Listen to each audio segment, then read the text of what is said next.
Chapter 170. The War, Winter 1980 and Spring 1981.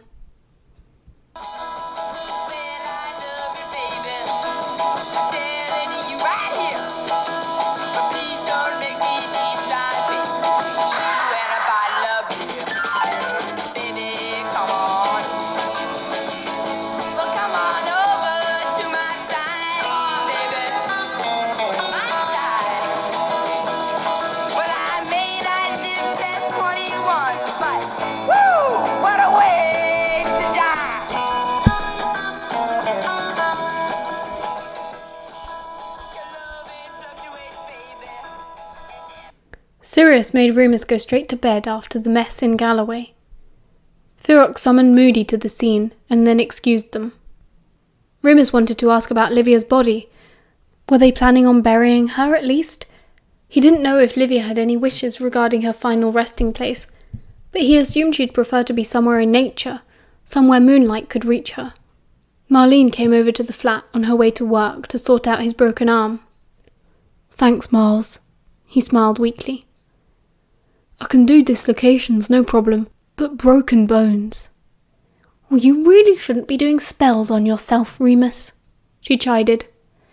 "You know you can always contact me if you need to." "I know."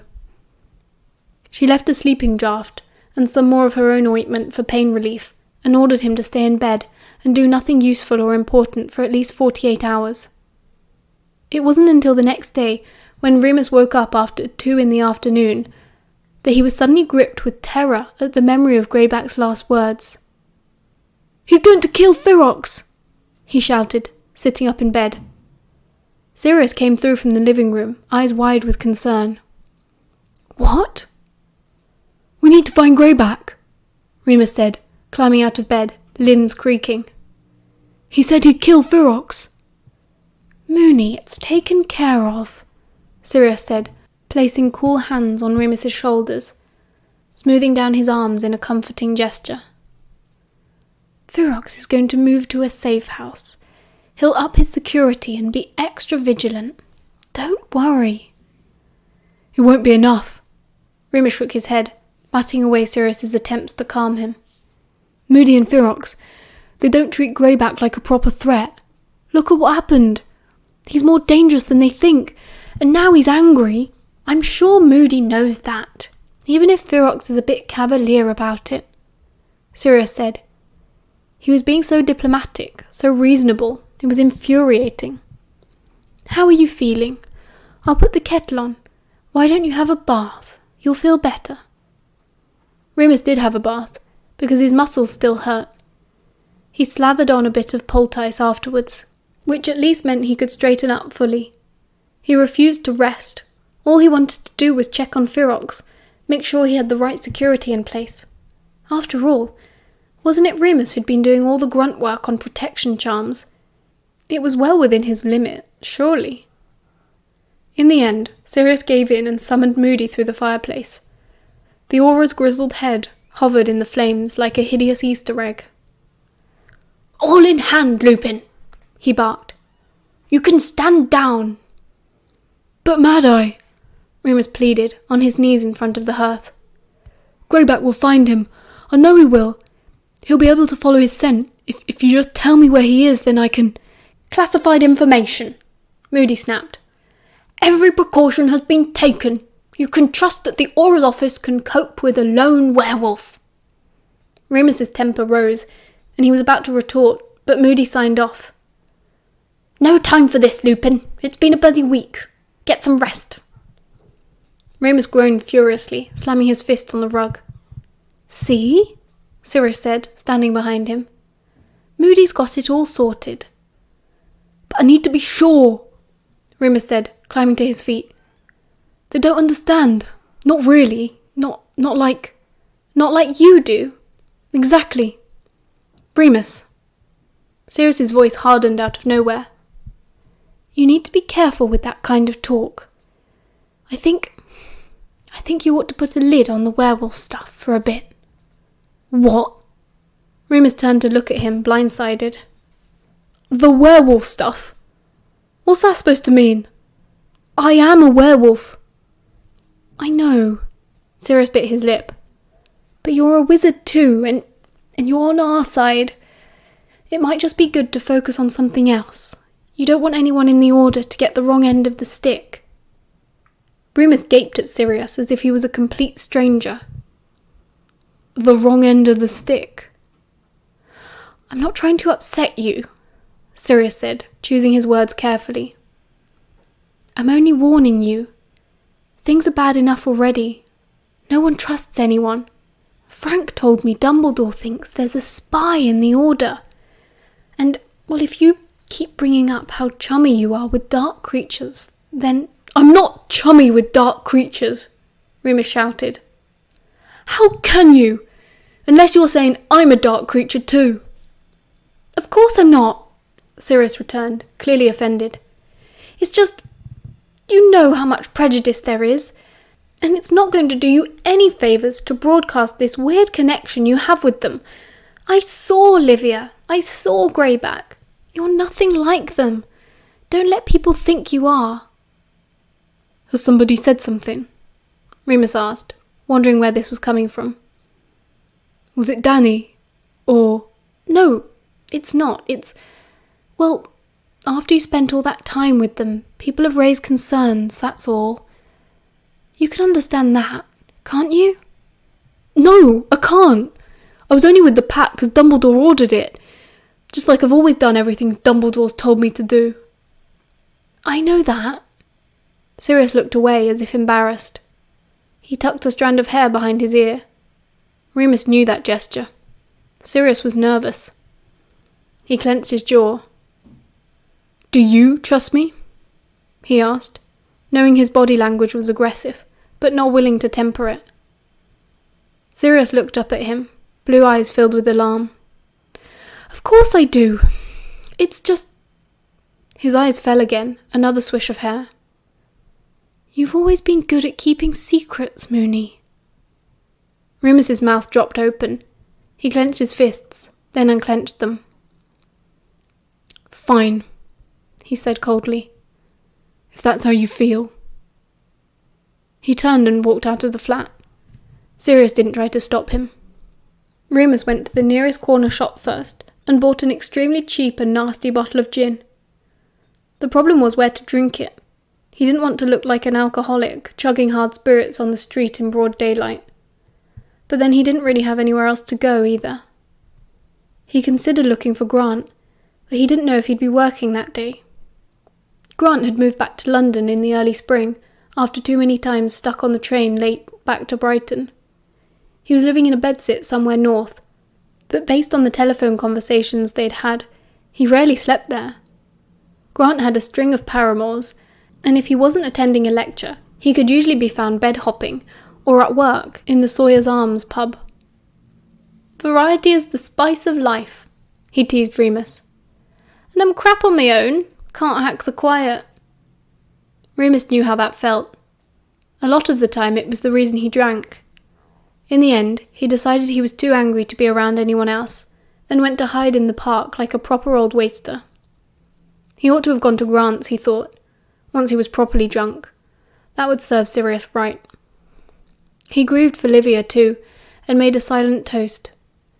She'd been cruel, yes, and a murderer. But none of it had been her fault, really. Not if you went back far enough. She'd been taken by Greyback before she could even speak, when she was Harry's age, maybe. Livia had no choice but to become a killer, any more than Remus had a choice about his drinking. He went home eventually, when it got too cold. He hadn't thought to bring a coat when he'd stormed out. Sirius was sitting on the couch, waiting for him, hands twisting anxiously in his lap. When Remus walked in, Sirius took one look at him, and, no doubt smelling the gin, shook his head disappointed, and got up to make a strong pot of tea. They didn't say much, and they never spoke about the werewolf stuff again. Remus did not celebrate Christmas 1980. In fact, he didn't see any of his friends, or Sirius, from the full moon which fell on the 21st of December until January. He spent it hiding in Moody's cellar with Danny McKinnon. Ferox was dead. Not just dead, Destroyed, eviscerated, ripped to pieces. According to the Daily Prophet, every wall of Ferox's house was splattered with blood. Moody said that the carpet was so saturated it squelched under their feet, the Aurors who'd arrived on the scene. Greyback had made good on his promise, just as Remus had tried to warn them. But he couldn't bring himself to say "I told you so." He was too angry. Angrier still when Moody told him he'd need to hide from the Ministry. Ferox's murder spurred the wizarding public to demand a clampdown on werewolves. There were too many unregistered names. Laws needed to be harsher. The register ought to be published. It was no longer safe. 2 days after Ferox's death hit the headlines, a known werewolf, Theodora Lupa, was attacked in her home. She was fully registered and had spent the full moon locked up in cells at the Ministry. But her innocence meant nothing to the vengeful mob. What was more, the Death Eaters appeared to be using the excuse to stir up more bias against magical creatures. It was understood that Voldemort himself was offering a reward for information on the locations of any half-breeds. So Remus was forced to hide. "I'll miss Harry's first Christmas," he said stupidly, as he packed his suitcase. "James and Lily will understand," Sirius said. He was watching Remus from the bed, pale with terror. "We all just want you safe." "I know." Remus nodded. There was nothing more to say. They shared a chaste kiss goodbye. Things hadn't been the same since Livia died, and news of Ferox's hellish demise had turned Remus completely numb. Moody was not so much of a host. He blindfolded Remus and made him side along, so that he had no idea where he was. He saw none of the house, if it was a house, but the whole place reeked of black magic, so heavy and thick Remus thought he'd choke on it. In the cellar, his blindfold was removed, and it was a sorry sight. Danny sat on one rickety put-up bed, and there was another pushed back against the opposite wall. There were no windows, and the walls were bare brick. Moody had put aside some provisions. He explained that there were so many protection charms and cloaking spells on the cellar door that it took hours to enter or to leave, so it was best that they just sat tight until he told them the coast was clear. Remus agreed, only because he knew that he could break the charms if he really wanted to. There was a little toilet at the back with a sink. No shower, so they'd have to do their best with a flannel and a bar of soap. The food was all dried stuff that didn't need too much preparation, and besides that there was nothing at all. Remus was just glad he'd had the foresight to bring a few books, not to mention the bottle of fire whiskey he'd stashed just in case. "Hi," Danny said dully. "Hello." Remus nodded as Moody locked the door at the top of the stairs. "This is shit, isn't it?" "Yeah." Remus went over and set his suitcase beside his bed, then sat on it. It sagged heavily and squeaked. A faint smell of mildew rose from it, which put him in mind of the shrieking shack. "Never spent a Christmas away from my family," Danny said. "Even when I was touring." Remus nodded glumly. He hadn't had Christmas without Sirius in almost 10 years. "Couldn't believe it when I heard about Leo Ferox. He was just so... I don't know. I just really thought he'd make it through the war. Did you, know him well?" "He was Macaire of Magical Creatures, Professor," Remus offered. He wasn't quite sure it had sunk in yet. He didn't really feel very much when he thought about Ferox. Only a blurry sort of wistfulness. "Oh, wow," Danny said. "Bet he was good at that." "Yeah, he was." Remus gave a small smile. "Had loads of good stories." He suddenly remembered Achilles, Ferox's Kneasel. What had happened to it?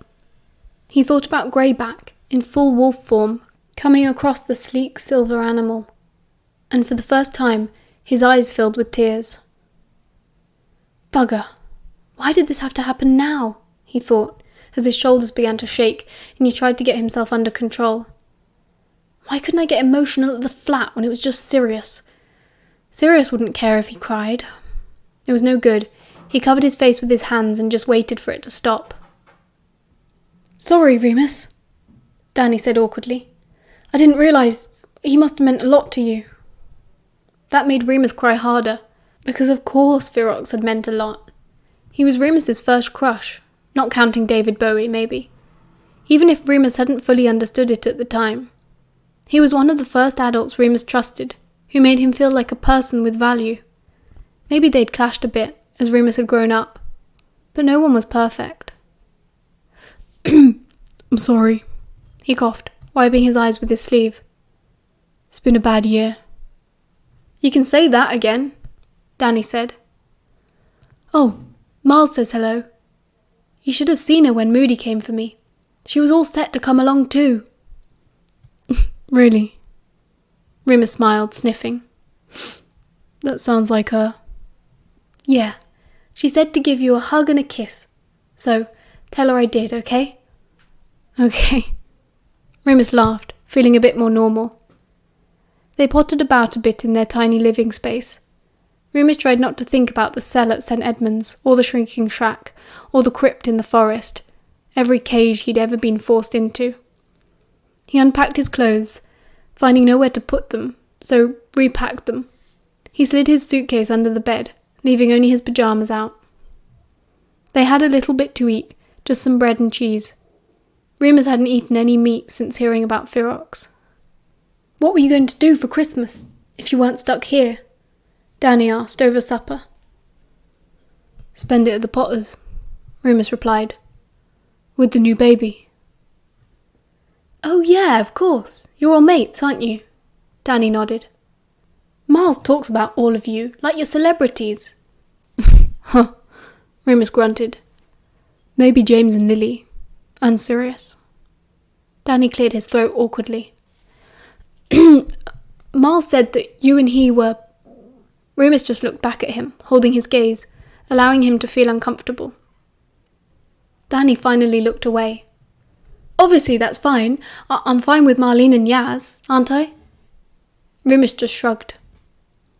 It's a bit like being a werewolf, he said, pulling the crust off his bread.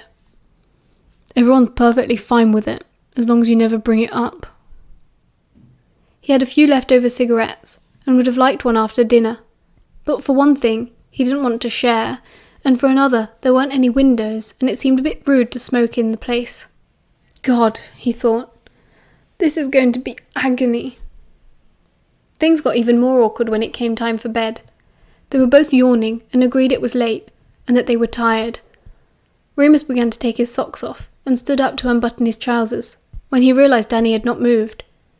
He couldn't see why he was so shy. Didn't Quidditch players get undressed in front of each other all the time? James had been a borderline exhibitionist in the dorm room at Hogwarts. And surely Danny wouldn't be shy about scars. Remus had heaps more than him. Close quarters, Remus commented, hoping to put Danny more at ease.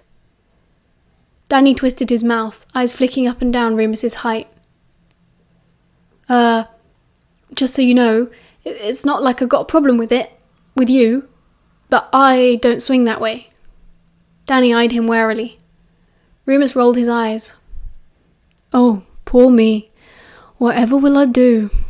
He drawled, then turned his back and got into his pyjamas.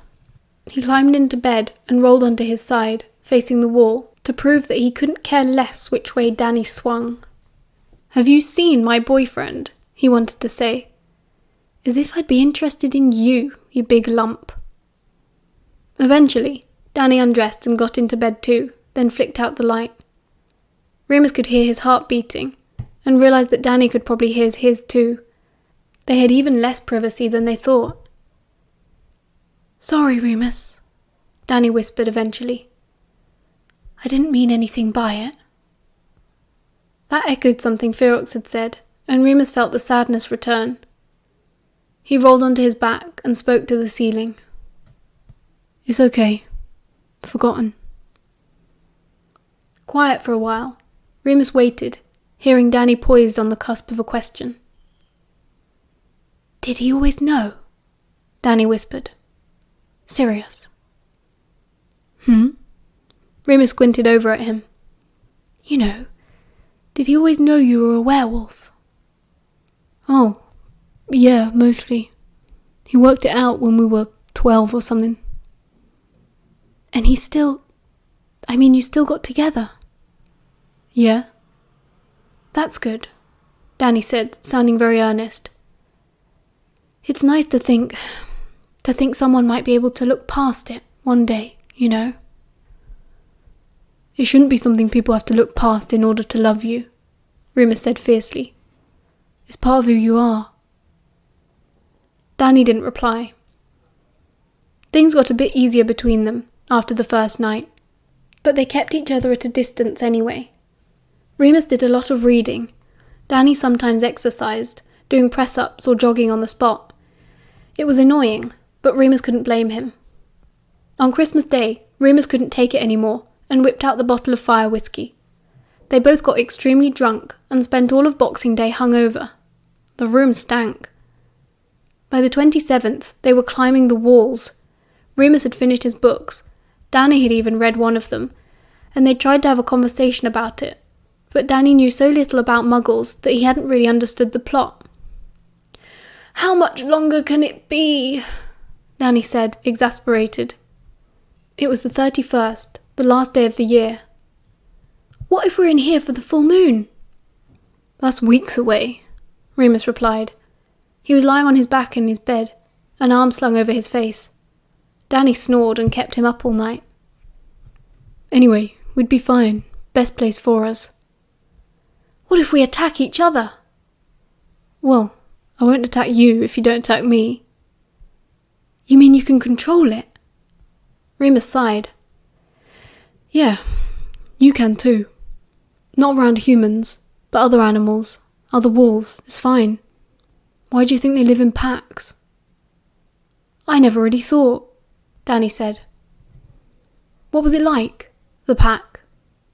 Remus bit his lip. Should he lie? Or did Danny deserve to know? It wasn't as bad as I thought it would be," he said. That was the first time he'd admitted it. "Obviously Greyback was. But the rest of them, the ones who split off, they were okay. They were like family." "Well," Danny said, "I've got family already." And that's how it went with Danny. He wanted to know things. He wanted to learn from Remus. But if he heard anything that made him uncomfortable, it was right back to self-loathing. Remus missed Sirius so much he swore he could feel it in his gut like hunger.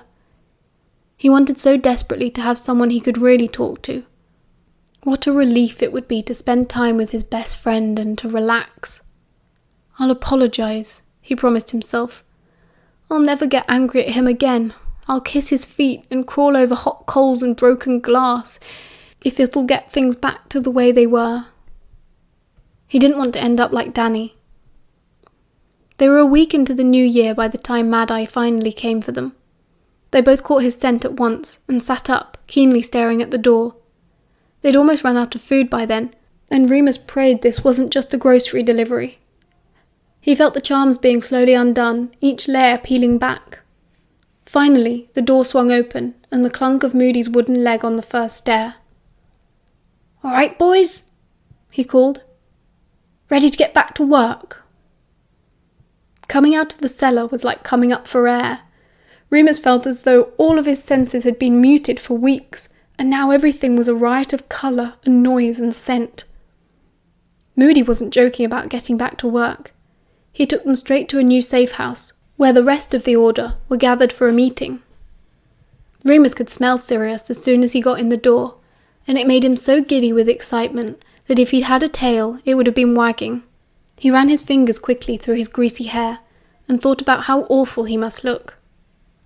Moody led them down a corridor and, rather than going straight through to the kitchen, where they could hear everyone talking, veered into a small utility room which had a Muggle washing machine inside and a big pile of dirty towels in a basket. "I'm bringing you through in a minute," he explained. "Mrs. McKinnon's been harassing me every day for the past 2 weeks to have you back, and Black's threatened me with every curse I've heard of." He smirked indulgently. "So you're out now, but I need you both to listen, right?" "Right." They both nodded, blinking. "The danger hasn't passed. You're still under threat. I can't have either of you leaving your homes without disguise. I'd rather you didn't leave at all. how can we help the Order if there's plenty you can do? Mad-Eye raised a hand of warning, fixing Remus with a hard look. Research, communication, tracking spells, what have you. Unless you were enjoying your cosy little break in my cellar. They both shook their heads fiercely. No, never. Right then. Moody nodded, businesslike again. Come on then. He pushed the door open, and they filed out, following him into the kitchen.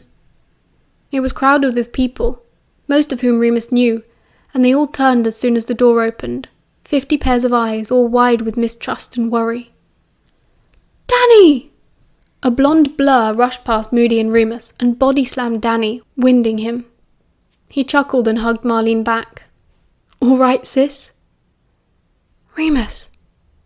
Sirius had stood up and was crossing the room anxiously, climbing over chairs and squeezing past people who had to bend and twist out of the way, snatching back mugs of hot tea.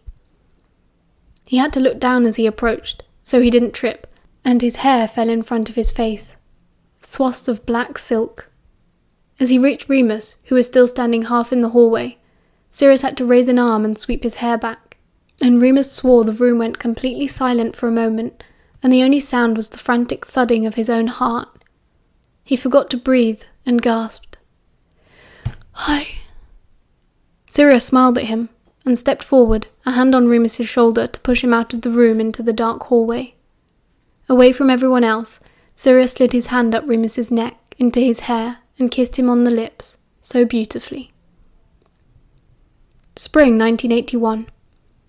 The honeymoon period after Remus's hiding lasted well into February. Both of them were so apologetic and so grateful to be together again that for a while everything was wonderful. They were like teenagers again. Especially because Remus wasn't supposed to leave the flat, which meant that there wasn't really a lot else to do.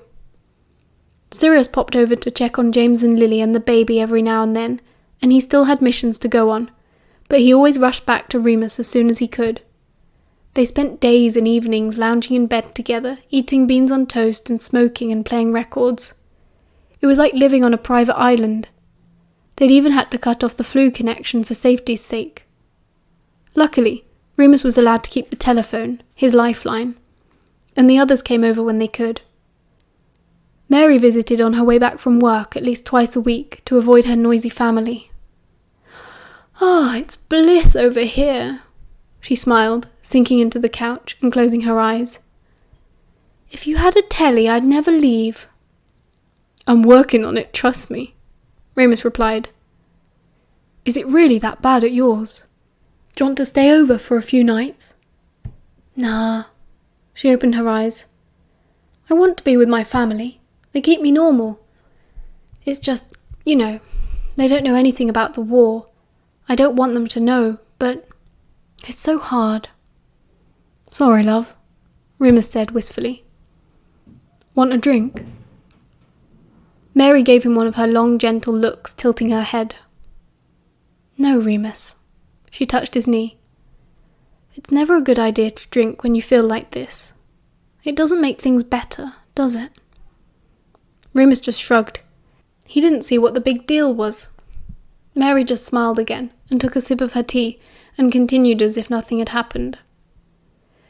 Anyway, I can always pop to Darren's if I need a break from the kids. Darren? That kid you were going out with in 4th year. Well remembered, she laughed. Yeah, he still lives across the hall. I go over sometimes. We're friends. Just friends? Remus raised an eyebrow. Mary looked down, suddenly sad. Yeah, that's all it can be right now. He's a muggle. I'm in the Order. I'm already putting my family at so much risk. I couldn't bear if... She shook her head, her face resolute. Sorry, I'm supposed to be keeping you company, not bringing you down. She still didn't want to drink after that, but they had a nice long chat anyway. In hindsight, Remus would be glad that Mary was there that night, and that she'd stopped him getting drunk. Because that was the night James got hurt. End of chapter 170.